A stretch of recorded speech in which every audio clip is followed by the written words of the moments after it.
what's interesting about what's happening today. This is a Walter Benjamin quote. It says, fashion has a nose for the topical no matter where it stirs in the thickets of long ago. The tiger's leap in the open air of history is a dialectical leap, understood as revolution. I think the thing is with the past and what's happening today and the painter's odyssey is that a lot of painters are finding inspiration from things from the past, things that they maybe shouldn't find inspiration out of, but things that are quite real.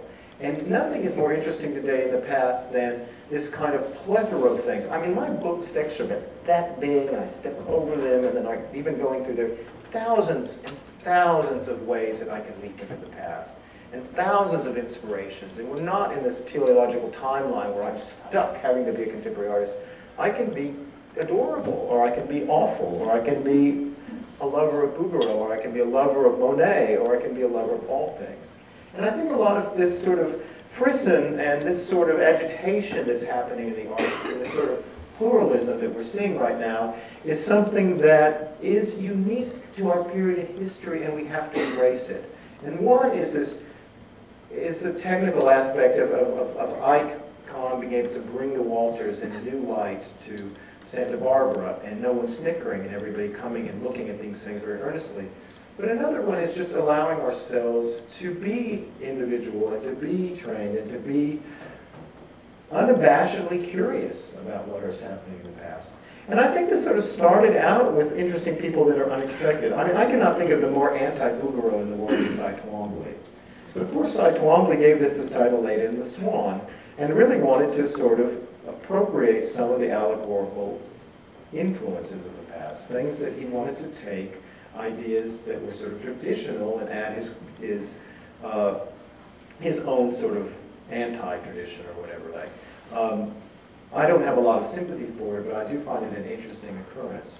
But what if you added to this a lot more? This is a painting by Jim Harris, somebody who studies color in depth with orchestration. What if you added technique and rhythm to this sort of cross-section of nature where there's pulsing and a real sense of craft? Because I think that when you look at this and this, there's a leap, and something's happening where there's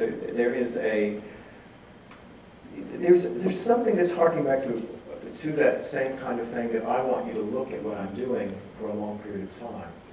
And we see that into sort of fragmentation things. This is by Alison Moore Sugu, again somebody who's I quite admire, where she's investing each panel with the precision of an Asher B. Duran in her best work. Or something this neo-Baroque thing. This is the only piece of sculpture I put in here, but I just thought it was unabashedly technical in the way that a 19th century chandelier frame might be. This is by Timothy Horn. It's called Tree of Heaven.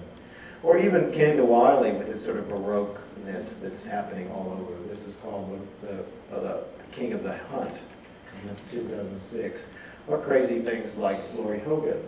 But it's just as technical, and it makes, and by technical I mean it's just as invested in the painting of this rabbit ear in some ways as Bouguereau and Meissonier were invested in watching you paint every button. And the buttons then become artworks of themselves, moments of study, ideas of contemplation.